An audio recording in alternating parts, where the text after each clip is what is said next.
Blog Talk Radio.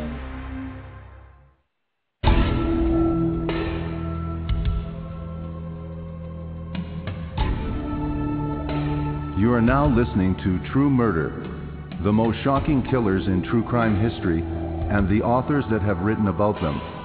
Gacy, Bundy, Dahmer, The Night Stalker, BTK. Every week, another fascinating author talking about the most shocking and infamous killers in true crime history.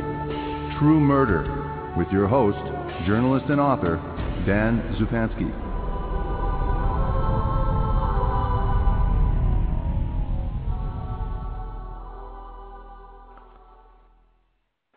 Good evening. This is your host, Dan Zupansky, for the program True Murder, the most shocking killers in true crime history, and the killers and the authors that have written about them. Today we're going to be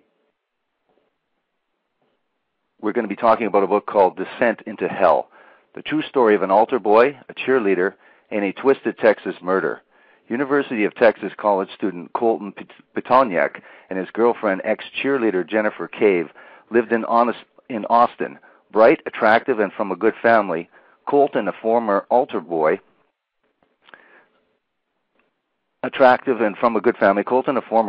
became involved in the underworld of drugs and guns. When Jennifer didn't show up for work, her mother suspected the worst, and her and her family discovered a scene worthy of the most grisly horror movie. Our special guest today is KATHRYN Casey, and we're going to be talking about her incredible book, Descent into Hell. Thank you very much for agreeing to be on the program, and welcome our audience to KATHRYN Casey. Good evening. Good evening, Dan. Thanks for asking me. I'm happy to be here. Okay, now for our audience, if you could please introduce them to the central figures in this fascinating story. Who is Colton Pitonyak? What was he like? Give us the early background of Colton Pitonyak, please. Colton was a kid who had every advantage. This is a kid who grew up in Little Rock, Arkansas, in a well-to-do family. His father they had a family business, a farm implement manufacturing company. Colton went all the way through private parochial schools. He was a National Merit Scholar finalist, a brilliant, brilliant kid, the type of kid everybody thought would, go off and make a big name for himself. His mother doted on him. He had one brother, an older brother, and when Colton left Little Rock for the University of Texas, he was in a really enviable position. He had $150,000 in scholarship money to the University of Texas McCombs Business School, which is one of the best in the country. Right. So he had all of his ducks lined up in a row, and everybody was predicting he'd come back as Donald Trump, and they'd see his name in the headlines. Now, let's go back a little bit more. I know you've gone extensively into the family, and there doesn't seem to be anything untoward in his early background, but give us a little bit more of what he was like. Some of the things, obviously, he's accused of. Let's get a little bit of a background on Colton. There must be something more to his personality that may have led to this incredible story. Well, it's often in these cases where you have something like this happen. When you look far enough back, you find that there were things. And Colton was the kid. The kids in Little Rock would go out into the woods at night after football games and everything, and Colton was always getting in fights. He was always trying to prove that he was the toughest kid. He was the toughest guy. There weren't very many Asian American students in his school. In fact, there were only 2. And one of them, Colton harassed throughout his school years with racial slurs, pushing his face into the water fountain. It's almost like there were 2 Colton Pitonyaks. There was the altar boy, the good kid, the National Merit Scholar finalist, and then there was this other Colton who was just always kind of on the edge of getting in a lot of trouble. He never actually did get in a lot of trouble, but kids knew that he had a bad temper.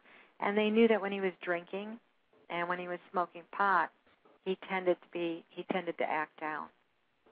Now, when did his drug use, his alcohol use start? Did it start like a lot of kids, maybe 16 years old? Did it start much earlier for him? No, it started in high school, junior high to high school. That was pretty normal, but Colton didn't react like a lot of kids. Like I said, he just had this kind of dark side to him that emerged when he was high or when he was drunk, and he tended to pick fights. Everybody, all of his friends knew that. They kind of, watched over him. Sometimes most of the time he'd end up getting beat up, but it didn't stop him from going out the next night and picking a fight again. What were his parents like? Were they aware of his drug use? Were they aware of his anger, his temper? Was there discipline problems within the family? Were they a close family to be able to see the changes in his behavior? Tell us a little bit about just the family dynamic. They were a close family, and I think they tried really hard with Colton. And there really wasn't any reason to be terribly concerned during those early years. I mean, he was acting out, but a lot of the kids, there's not a lot to do in Little Rock, Arkansas, I'm told, when you're 16, 17, and 18 years old. Right. So he tended to, so the kids tended to go out and kind of show each other, who was the toughest guy on the block, who was the biggest man. So he wasn't looked at like he was unusual. Now, he was a drug user, and in high school, you're saying, say, 14 years of age or so, you would be in junior high or beginning to get into high school. So he started off with alcohol and marijuana, you're saying. Was there a time when he graduated to harder drugs, and when was that time? Did he was he involved with what was his progression like as a user, and what was his progression like as a person that was seemingly destined to do some good things, an intelligent person with a nurturing, good family? Give us a little bit of the progression. When did it seem to be that he took a little different fork in the road? Well, when he got to the University of Texas, the first year went pretty well. Actually, the first 2 years went pretty well. He was in a fraternity the first year and lived off campus with a lot of other kids in the fraternity house, a lot of the other guys. But Colton was, when they had the parties around on the tennis court and back of the fraternity house, and he was the one who they'd find the next morning had fallen asleep on the garbage bags out in the alley. And then there were rumors that kind of floated around that one night when he had too much to drink and too much pot, that he had killed or tortured a cat in the back. There was a dead cat that was found. So there were indications that the transition to UT wasn't going well. And he began, when he got to UT, using more drugs. He was using some prescription drugs that he was buying from a supplier, and they were Xanax and Ambien and things like that, and then Coke and everything. And before long, he began selling, and a little bit at a time. I think it often starts out this way. It was just a little bit at a time. But within a couple of years, the kid that had left Little Rock, Arkansas, with big dreams and everybody thinking he would come back as this great success story, was making a ton of money, but he was doing and selling drugs. He was one of the major drug connections on the West Campus at UT. What type of drugs? You're saying some prescription drugs, but what illicit drugs was he involved? What type of drugs? Well, he was selling Xanax, and he was selling Ambien, and he was selling not a lot of pot, but he was trading for methamphetamines. Right. And cocaine and just all kinds of things. Drugs like ice, some of the heavier drugs, right, akin to crack, cocaine. Yeah, okay, he now, really didn't get into meth himself until he'd been at UT for about 4 years. In the beginning, he was doing more of the prescription drugs and cocaine. Okay. Now, the other central figure in this story, or one of the other central figures, obviously, this is the victim, Jennifer Cave. What was she like? What was her early life like? And you present, and you had incredible access to the family, so it sounds like you have a very, very good picture, and that you've conveyed in the book about who she really was and what was her family really like. So tell us a little bit about the beginning of Jennifer Cave's life. What was she like? What kind of family did she come from? Well, she came from a kind of a troubled family. Her father had a drinking problem and would become abusive, verbally abusive, when he was drinking. She grew up in Corpus Christi, Texas, and it was a middle-class family. They lived out in a house out in the country. She had an older sister, older half-sister, and then a younger sister. So there were the three girls. And Jennifer grew up wanting to be a pleaser. She was smart. She did well in school. She had almost a photographic memory. I mean, these are two really smart kids we're talking about with Colton and Jennifer, who really had the world ahead of them. But she couldn't quite get it together. She could never quite. She tried too hard to please people. She was a little shy. Her younger sister was the one who had most of the friends, and Jennifer would go along. Jennifer didn't feel very pretty when she was young. She wore braces and had glasses. And then when she got a little bit older, she started blossoming, and by high school, she was turning into a very beautiful young woman. She had red hair, long red hair, and bright blue eyes, and freckles, and she was a very pretty girl. She left Corpus and went to San Marcos, which is just a little bit south of Austin, in between Austin and San Antonio, right, and started school there, and then almost within the first semester got in some trouble. She had been drinking and smoking a little pot before she got to school, and she had a boy in her room, and he had marijuana, and it broke the school rules, and she was kicked out. So within a year after leaving Corpus, Jennifer was kind of footloose in San Marcos, Texas, and ended up in Austin, attending Austin Community College and trying to get her life back together, and that would be the theme of the years to come for her. What was she pursuing? We've talked about Colton, and obviously he's in business at the University of Texas. What was Jennifer? What was her ambitions? What did she really want to be?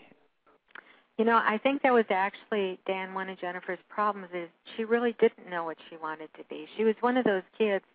She was smart, and she had kind of the career of the semester, and so she changed her mind a lot. Off and on, she talked about being a teacher, and she was talking about doing that again at the end of, within a few years of leaving school. But she never really buckled down and was able to really forge ahead. And her drug use escalated while she was at school, and she started using methamphetamines. A lot of the girls were using them. They were using them to lose weight. They thought, it would speed up their metabolisms, and they'd have no trouble staying thin. They wouldn't be hungry. They wouldn't eat for days at a time. They wouldn't sleep for days at a time. But everybody was doing it. One of the kids told me it was like going to Starbucks in the morning and having a cup of coffee. It was like everybody they knew was doing them. Right. So it was just, it was, she fell in with a lot of kids who were having a lot of fun, and Jennifer really kind of strayed for a while. She got off track. What was tell us, our audience, a little bit about her parents and the situation there, because it does become crucial a little bit later on, not too much later on. Tell us a little bit about the relationship she had with her mother, her father. We've talked a little bit about the relationship with her sisters, but give us a little bit more of that bond. It was incredible what you conveyed in the book, Descent into Hell, about the closeness of this family and their approach to Jennifer's problems, instead of just being aware of it or inversely just ignoring it. Tell us a little bit about her family, her parents, and her sisters and the bond. Well, her mother, Sharon, divorced her biological father, Jennifer's biological father, years earlier, was a single mom for a while. And by the time Jennifer was in Austin, another man had entered the family, and his name is Jim Sedgwick. He's an accountant, and he had two daughters that were about the same age as Sharon's three girls. and they became a very, very close family. Sharon, really loves her daughters. She talked to them on the phone every day. She did it, she tried to encourage them to move ahead, to do things. There were the ups and downs. There were the problems, but most parents have those with kids, and Sharon had tried really hard with the girls. After Jennifer started getting involved in drugs, Sharon tried laying down the law. She started taking things away or trying to take things away. She, would say, I will pay for college, but you have to prove to me that you can, that you cannot use drugs, that you can stay away from this. You have to get a job. You have to work for a while. And Jennifer did. She worked for a while at a really nice steakhouse in Austin, and they loved her there, thought she was great. But then she went on a binge one weekend and didn't show up, and she lost the job. So the drugs were getting in the way of everything, and Jennifer couldn't quite seem to see that, but at the same time she would tell people that she felt like the methamphetamines were chasing her, like they were the devil and they were after her. But this was a very, very close family. These are three young sisters, college-age sisters, and a mom who paid a lot of attention to them and tried really hard with them. And Jim said when he moved into the family, they had 5 daughters. They had his 2 and Sharon's 3, and they became a really close unit. So Sharon knew the day that Jennifer didn't show up at work that something was wrong. Now let's go back a wee bit here. We haven't introduced we haven't talked about the actual time that Colton actually met Jennifer, and what were the circumstances surrounding that, and tell us a little bit about what was their relationship. Were they boyfriend, girlfriend? Tell our audience how these two met. Yeah, Jennifer and Colton kind of bumped into each other at a party. They were introduced at a party on campus at UT. And what year would this be? What year was this? Oh, Gina, I'm going to have to think back here. This has got to be around 2003. Okay. Yeah, about 2000. So a couple years before, so they knew each other. So they knew each other. And in the beginning, he would tell people that they had a short-term romantic relationship. Okay. But Jennifer didn't want that with him. She had never wanted that with him, or hadn't, if she did ever want that, it didn't last long. And they became really good friends. They were the kind of friends who could finish each other's sentences.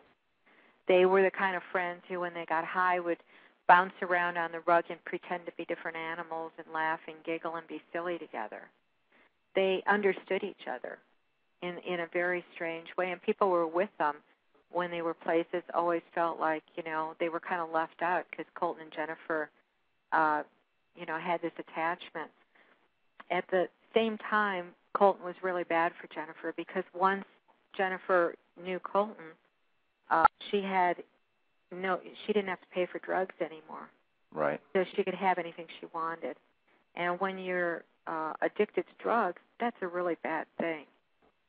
So he was giving her drugs. He became her supplier, and she wasn't paying for them. At times, she would tell people she was afraid of him because she saw things in him that frightened her. For a short time, she moved in with him for a period of, I think it was a couple of months, and then moved out very quickly. And told people that she was afraid. Now, was there any, when you talked about Colton saying that there was a brief romance, was that confirmed, because I think this is important, was that confirmed by any of Jennifer's sisters, siblings, family, or friends, that there was a brief romance, either at the beginning when they met each other, as Colton described, or when he moved in? Was there any indication that they might have had a sexual relationship? There's really no indication other than that there's evidence that he still was crazy about Jennifer, that he continued to want her as his girlfriend, and he continued to pursue her. There was an episode where after she moved out of his apartment, she was at another friend's house one night, and Colton showed up, and he came at her. was practically on his knees begging her to go with him, saying that he loved her, he wanted to be with her.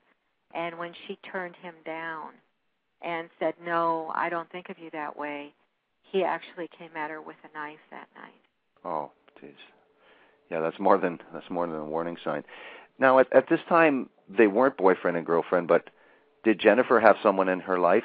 And did Colton have a girlfriend specifically? Even though it's odd, he's professing his love for her and they're just friends. Tell us, this story gets a little bit more complex. Well, Jennifer did have a man in her life at that point, a guy named Scott, and she was living with Scott and his young daughter, and she went off drugs for a long time, for a period of, I guess it was about 6 months, and really started to clean up her life. Things really started to kind of come together for her. She really found that she was able to function better, and she started talking again about returning to school. She started seriously looking for a job, which is something that her mom, Sharon, and her stepdad, Jim, were just thrilled about because they'd been urging her to for a very long time. Colton, on the other hand, was hanging out with a young woman named Laura Hall. And Laura was a very troubled girl from the University of Texas. She was a communications major. Again, a very bright kid, but she was a very troubled kid. And she had been hanging around with the same group of friends, and she idolized Colton. She thought it was just great that he was kind of this gangster boyfriend of hers. And Colton was pretty basically just using Laura Hall for whatever he wanted, whatever she could do for him, including sex. But there wasn't any real emotional attachment. He was in love with Jennifer. Now, the person you talked about was Scott Eagle, the relationship she was in. His situation was he was a single father raising a young girl named Mandolin. How does this situation that she is in at that time, you say she seems to be having, straighten up her act and be talking about, very concrete plans of further schooling. What was his situation? What was the situation that she was there contending with that seemed to be significant in this whole story? Well, she had gotten to the point where she loved the little girl, Madison, a lot. And the little girl was calling her mom, and I think at that point it just became too real for Jennifer, and she wasn't ready for that yet. She told people she really wasn't ready to settle down and be a wife and be a mom yet. She had other things she wanted to do, including going back to school, including getting a good job. And she moved out. And she moved in with one of the neighbors in the apartment complex, a woman named Denise Winterbottom. And she stayed with her for about a month or two before everything happened. Now, Colton's drug use gets to the point where he is arrested and he is put in jail in a short period of time. Tell us the situation where Jennifer is at that time, where Colton is, and the effect of his short stay in jail.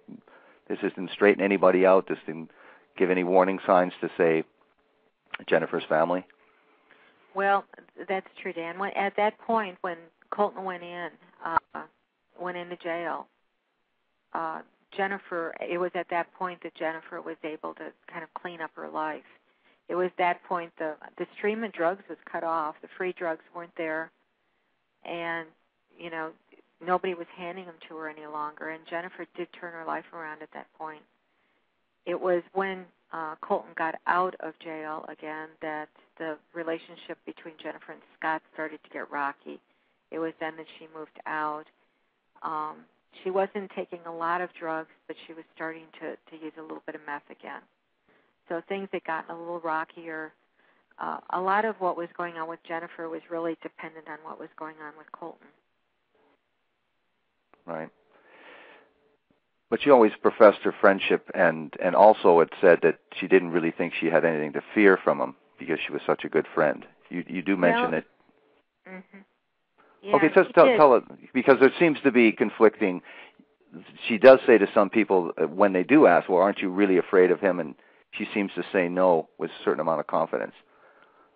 Well, she kind of struggled with this whole thing. There was a time period when she wouldn't go to his apartment alone, and she would beg other people to go with her. Okay. And then they'd have to stay with her while she was there. And then at other times, she'd say, oh, no, he's all right. He's all right.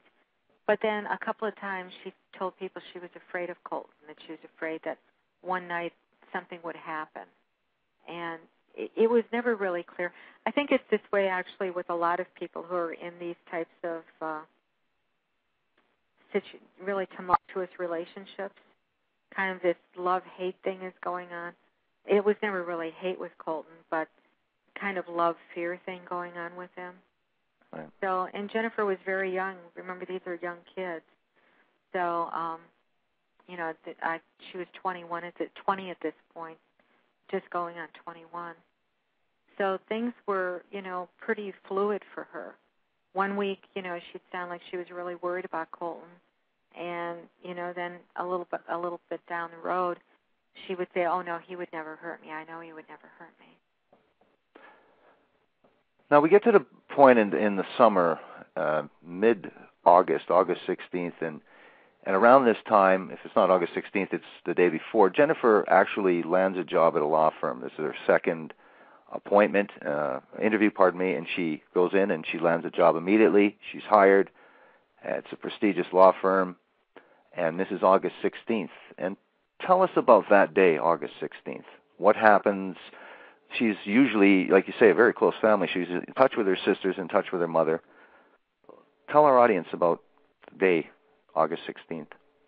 Well, that was probably one of the best days for Jennifer in a really long time. She went in for the interview, the second interview, and they hired her on the spot.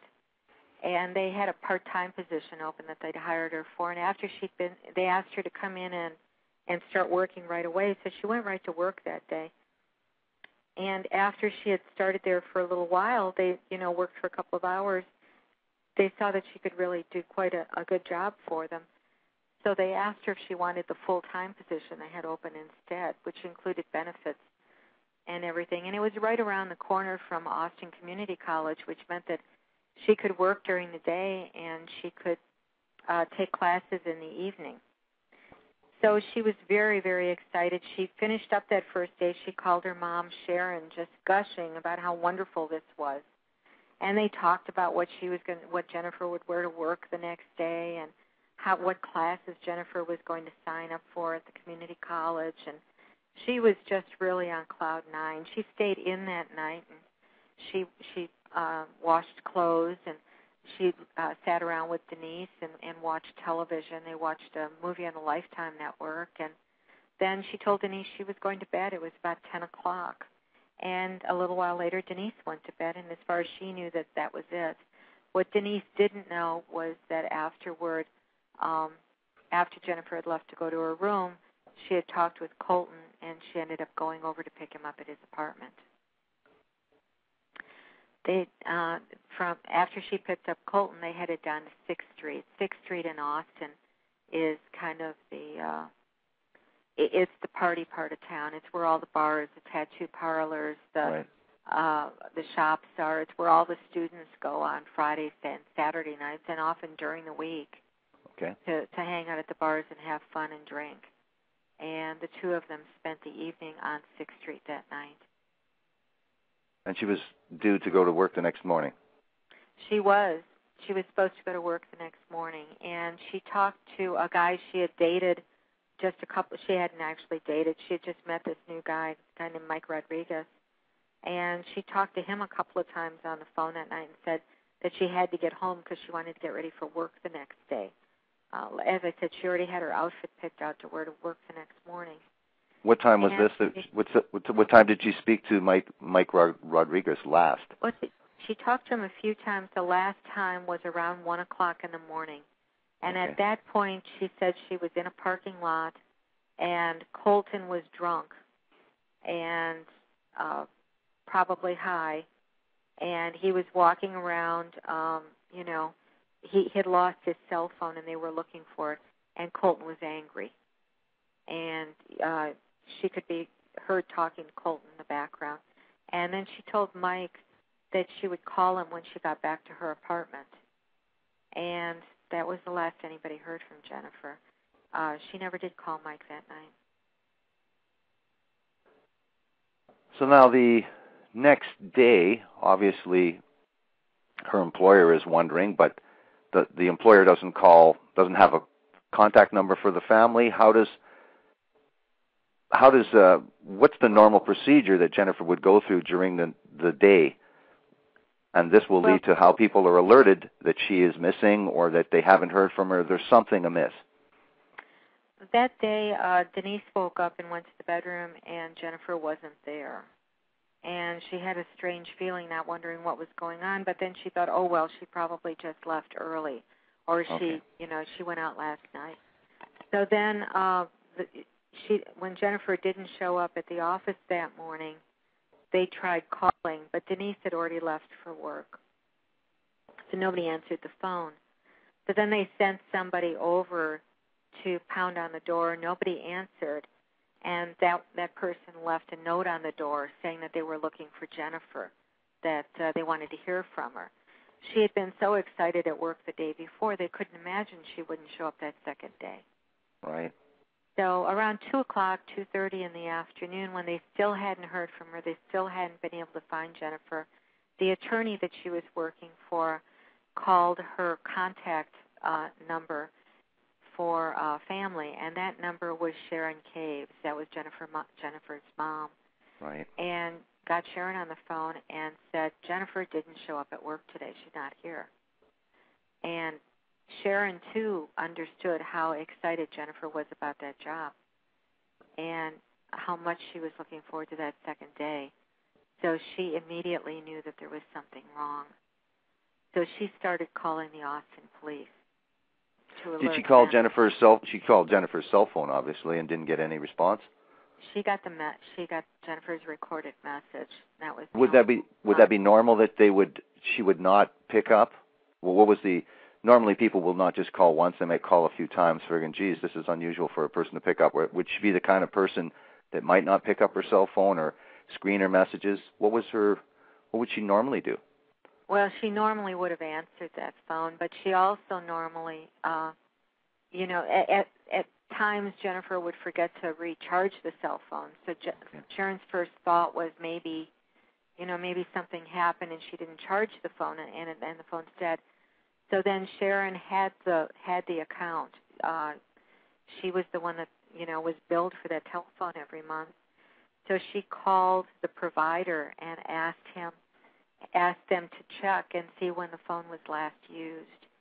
And the phone hadn't been used since 1 o'clock the previous morning. And Jennifer lived on her cell phone. Like a lot of kids, she was on it all the time. So at that point, Sharon knew something was very, very wrong. And it was, despite the past setbacks that Jennifer had, it still seemed unusual, especially now in light of this added complication with the phone and not having used the phone since 1. So at least she's lost the phone. But how important, how much of a sense of foreboding doom did Sharon have at that time? Well, she was worried. She was really, really worried, and she called Jim, and she called the police and tried to file a report, but since Jennifer was an adult, she had to be missing for 24 hours. Right. Before they could take an official report. And the person she spoke with in the missing persons department at the Austin Police Department probably logically assumed that Jennifer would turn up and that this was, something they really didn't have to worry about that much. And that's what she told Sharon at the time. But throughout that day, more things started to fall in place, and Sharon became increasingly anxious. She got this telephone bill. She had them fax over Jennifer's phone bill, and she called the last few people that Jennifer spoke with. And one of them was Colton Pitonyak, and she left a message for him because there was a phone call, I think it was around 10 o'clock that evening, between Jennifer and Colton. Okay. Left a message on his phone for him, and then called Mike Rodriguez And while she had Mike Rodriguez on the telephone saying, well, Jennifer was out last night with some guy named Colton, Colton Pitonyak called and said that he hadn't seen her, that they had parted ways at before midnight. And Mike Rodriguez was on the other line going, that's not true. He's lying. Because the conversation that Mike Rodriguez had included... Was one. No, it was around 1, but she did say that she was still with Colton at that time? Is that the conversation? Yeah, that's right. She said she was with Colton, and it was at 1 o'clock in the morning. And she was in a parking lot, and Colton was angry. Yeah. Okay. So he told the mother all those details of that last conversation? Yeah, he told her about the conversation, about what had happened, that Jennifer and Colton were together at that point. Okay. That's incredible. And so after she had that information and then Colton had said, no, we parted ways earlier than that, so she knew he was lying, what was her next response? What did she do? She called the police again and again tried to get them to do something, and they wouldn't. And so then she called Jim, and Jim came home. And at that point, she was really upset. She was very, very concerned.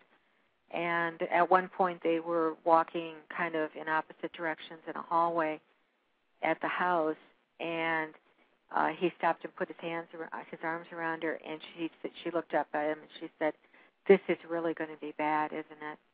And Jim said, yeah, I think it is. Wow.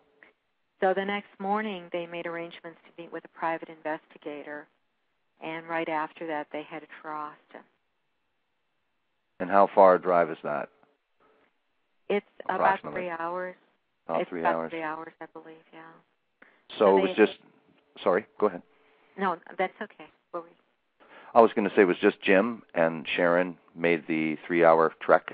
They did. And where they were going to Colton Pitonyak's apartment.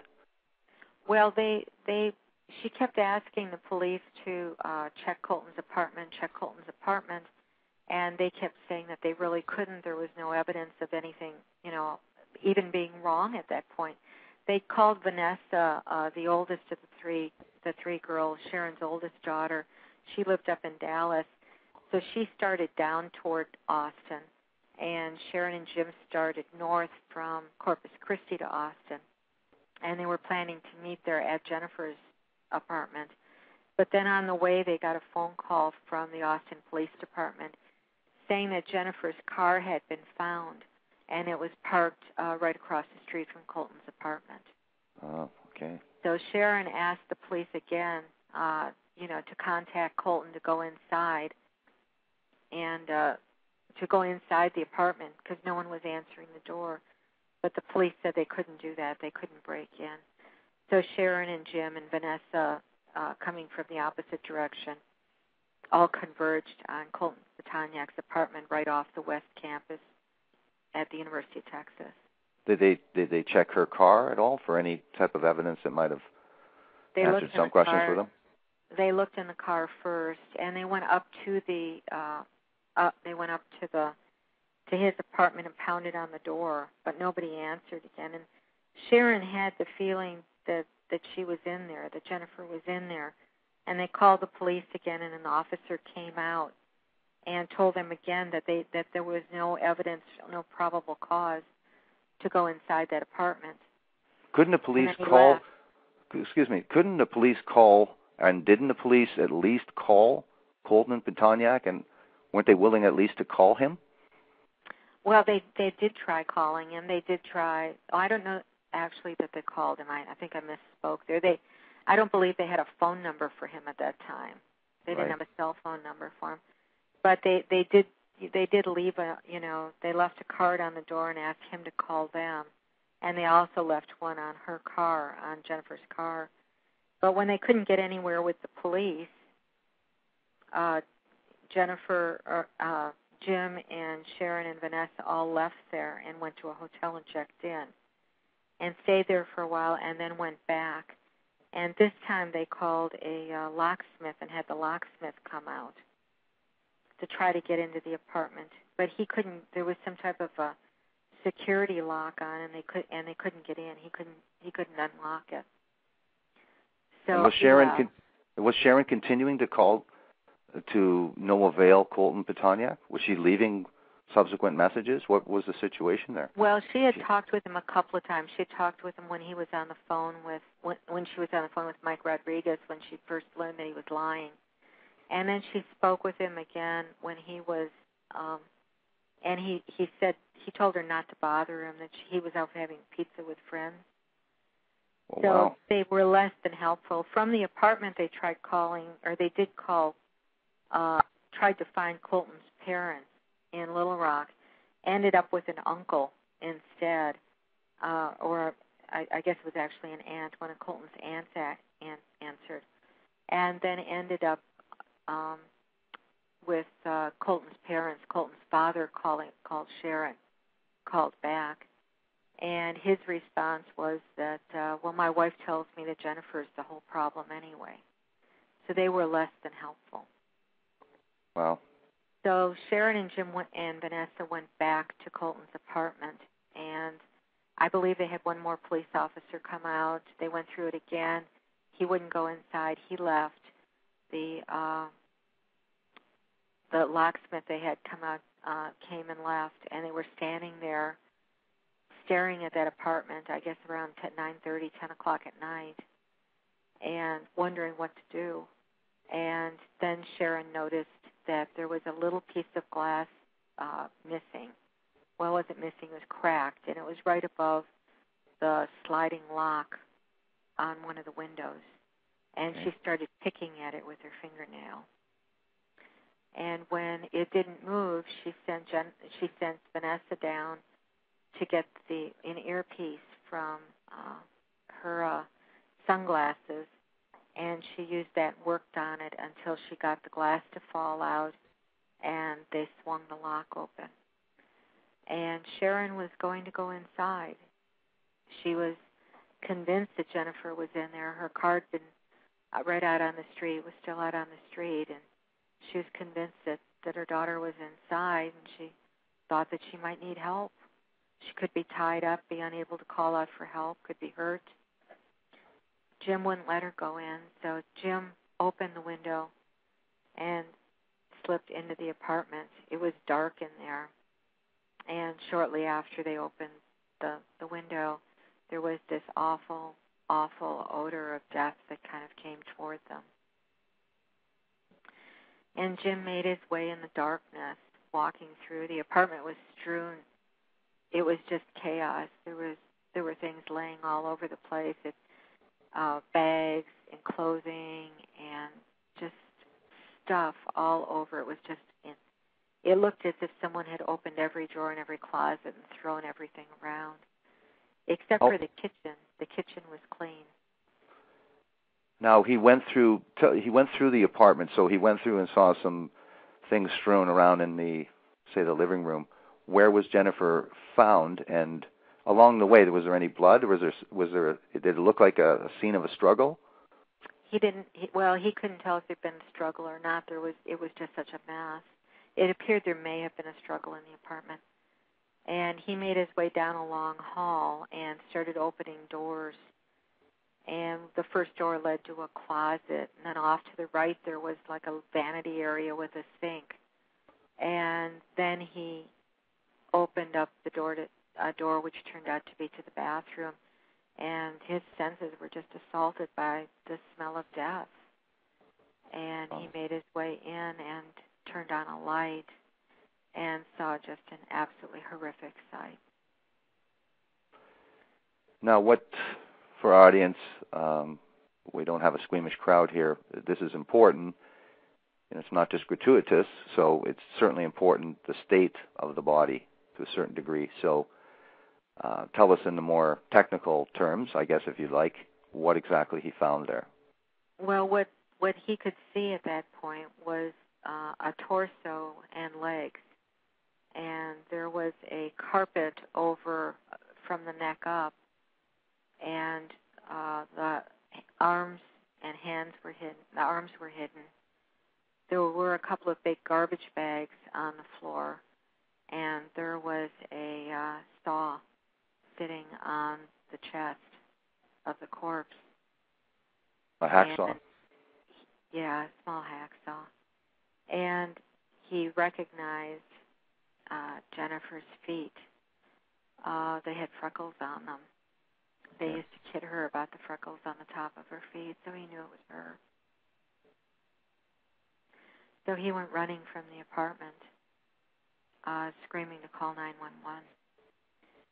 And at that point, the call went out, and the police started to converge. And when they got there, Sharon was hysterical, and so was Vanessa. And Sharon kept saying to Jim over and over again, "Is it Jennifer? Is it Jennifer? Is she dead?" And he kept going, "Yeah, it's Jennifer." But so they were brought. I'm sorry, what? He didn't give any details to his daughter or his wife. No. Just suffice to say, she. Go ahead. No, go ahead, Dan. What were you going to say? Suffice to say what? Well, suffice to say that he didn't open the carpet himself. He thought that there might be. He didn't want to deal with the crime scene or tamper with the crime scene. He was at least aware of that, and so he left the apartment. He ran out of the apartment, utter shock. But he did. He went to great lengths to not get any details to his wife and daughter. Isn't that correct? Mm-hmm. Yeah, he told them that she was in there and that it was really bad, that she was dead. But he didn't tell them anything about the scene inside the apartment at that point. And the police started to arrive, and Sharon was hysterical, and Vanessa was, and they were brought downstairs and kept there for a while, kept separated from each other. And then Jim was still up at the apartment, and they were coming, and people were going in and coming out immediately out of the apartment, like the EMTs. It was obvious nothing could be done. Before the body was even examined, it was obvious nothing could be done for Jennifer. So they were treating it like a crime scene at that point from the very beginning. So now the police. Go ahead. Sorry. Now the police found the state of Jennifer. They went in there and did the full examination, and that's the horrible job that these people have. She was decapitated. Her hands were cut off. That's her head and her hands were in the garbage bag. Am I not correct? And there was mutilation. There was mutilation to the face post-mortem, so there was some mutilation and desecration, defiling of that body after she was dead. That's right. Somebody had taken a knife and poked and played it at the body, just cutting into it. And she had been. They didn't realize until they started getting the body ready, clearing everything out of the bathtub. And when they removed the carpet, they saw that she had been decapitated. And when they moved her body out, then they realized that her hands were gone too. So they, the investigation from that point swung in. They immediately started looking for Colton. Officers were called in. They started searching 6th Street for him. They started talking to people at the apartment complex. A girl a little way down Colton had been over at her house at 3 a.m., and he had blood on his shirt. Okay. And he had said that there'd been a shootout at his apartment with some Hispanic men over drugs. But Colton was nowhere to be found, and either was Laura Hall, his kind of would-be girlfriend. Okay. Now, there was also some gunshot wounds as well, and one in particular that was important to the eventual trial, and also to show the state of mind, and was very important at the trial. Tell us a little bit about the other wounds. Yeah, when they got Jennifer in for autopsy, one of the things that they did is that they x-rayed the body, and on x-ray they found a bullet in her head, in her skull, or pressed up against her skull at the top of her head. And for a little while they were trying to figure out where it had come from, because they couldn't find an entrance wound Right. And they determined that the bullet had been shot up from the wound through the neck, the decapitated head, into the decapitated head after decapitation. So it was as if it wasn't enough that then they did find the cause of death would turn out to be another gunshot wound. It was a gunshot wound to the chest. Okay. Now, Laura Hall, we talked briefly about Laura Hall. There is quite a bit of information is gleaned at the trial. We're not going to get into the trial at all, but the manhunt for Laura Hall and Colton Pitonyak is on. And at the same time that these people are on the run, sort of a Bonnie and Clyde-esque sort of escapade, as Laura Hall later described it to a friend, they're both, again, young people and doing the things that young people do and commenting on Facebook. So tell us a little bit about their flight from justice and what happened next. Well, they took off that night and headed immediately when they found out that Jim and Sharon were heading to Austin. Laura and Colton left Austin and headed toward the border to get into Mexico. Okay. And along the way, they were making cell phone calls and everything. They were on their cell phones. They were texting people. He texted his mother at one point. We still don't know what he said, but she texted him back and said that at one point he texted her and said he was heading to Houston when he was actually driving south toward Mexico.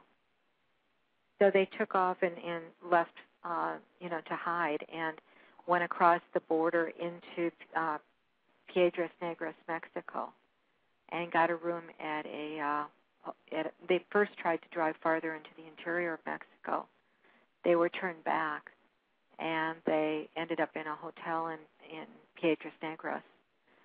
And while they were there, they were going on Facebook and posting things on Facebook. And they wanted, and Colton was going on. He was a real fan of extreme sports, and he was going on watching extreme sports. So they were doing the things they'd always done before, and they happened to kind of befriend one of the managers at the hotel, and ended up spending a night at his house watching extreme sports on his cable. And what did he observe? How does he play in this as well? He later on he is at the trial himself, but why would that be? What goes on in Mexico at this hotel? They're watching some ultimate sports here, ultimate fighting.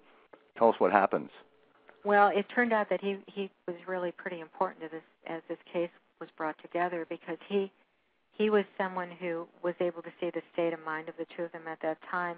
And what they wanted from him is they wanted help selling Laura Hall's green Cadillac that she had driven Colton down to Mexico. And they wanted to dump the car, and they wanted to get farther into the interior. What they had found out is that they couldn't take the car without having the paperwork for it. So the manager, the hotel manager, suggested they go back over the border into the U.S. and get the paperwork. And Colton said, "Oh, we can't go there. We can't go over there at all."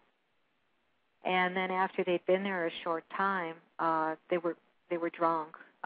Both Colton and especially Colton, but Laura too, were drinking, and both of them had gotten drunk while they were watching it.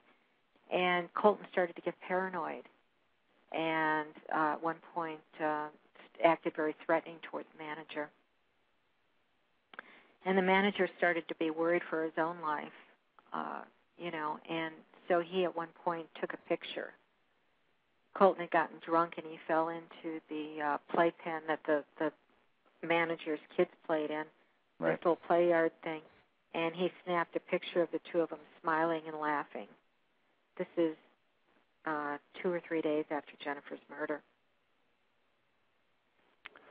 So he becomes an important figure at the trial. Now, we have about 5 minutes, so I'm going to talk about a little bit of this stuff here, and obviously it's an incredible trial, and we won't give the ending away at all. We got people that are interested so far in the book to go out and buy this book, Descent into Hell. But let me ask, we talked about Facebook, and we talked about some of the comments that they said to this gentleman here. There was some really damning and incriminating statements. Just give us a little bit of some of the statements from Laura Hall. She becomes a very fascinating character in all of this. So give us a little bit more of, you talked, she came from a troubled background, and she idolized Colton.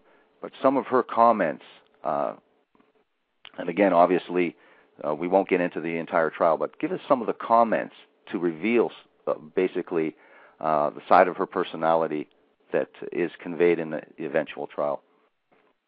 Well, she just came off as being really, really cold, and she at one point she was talking to a friend, a UT friend of hers and Colton's, and he said, "How can you be on the road with this guy? You know, what's going on here? Why are you trying to hide him?" And she said, "That's just the way I roll." She just there were numerous comments where she said things about that she loved Colton, and it was like they were on a vacation together. They were on a romantic getaway together, and she showed absolutely no concern at all for the fact that Jennifer Cave, had been murdered, and that her family was dealing with this incredible tragedy back in Austin. So she made one statement after another about her role in this whole thing, and all of them were very cold. Now, they're both arrested. Colton is extradited back to the U.S. for trial, and then the story gets even more interesting. What I thought was sort of a little bit different than most true crime books was the inordinate amount of sort of psychic connection between the family. You put a lot of that in there. I know that you're used to putting very factual information. Just to wrap up, why was there such a strong psychic connection? There seemed to be a fair amount of premonition. There seemed to be a fair amount of this incredible connection between these people that you did convey in this book, despite always trying to keep the factual information. Why did you feel it important to put that aspect of the book in there? You know, Dan, there's almost always a little bit of this when I work on a case. Okay. But there was so much of it with this case that it just kind of became, I couldn't ignore it. You know, there was just so much. There were just things that happened where they felt as if Jennifer was close. I think they had been, this family was so close, and it was such a loving family with Sharon and the three girls, that bond was still partly there, that it hadn't quite broken. And I think partly maybe it was because Jennifer was so young, you know, and it had been such a violent, traumatic death, you know, that it just didn't seem to happen. But even with her friends, but even when they were at the funeral down in Corpus, the elevator door would flutter back and forth until Vanessa would say, "Okay, Jennifer, you can stop now," and then the door would close. There were just things that happened, songs that came on the radio at different times, you know, at a particular moment when it was something that, you know, it was her favorite song. And one of the most strangest things was what happened with Scott. One night he was with another young woman, and they were in bed together, and she felt as if she left her body and someone else had moved in. And then right after they had stopped making love, there was a loud bang downstairs, and he came down and saw a shadow running, you know, kind of flickering through the house into the backyard. And he believed it was Jennifer. There were just so many people who felt that Jennifer hadn't quite left. Well, KATHRYN, we're at the end of our interview. I want to thank you very much for a great interview and thank you for coming on and discussing your well-written, incredible book of this fascinating story. It's called Descent into Hell. It's a HarperCollins book. This is your 5th true crime book. And again, Descent into Hell, and a great interview with KATHRYN Casey. I want to thank you very much, KATHRYN. Have yourself a good evening. Thanks, Dan. You too. Thank you. You've been listening to the program True Murder, the most shocking killers in true crime history, and the authors that have written about them. Thank you. Good night. And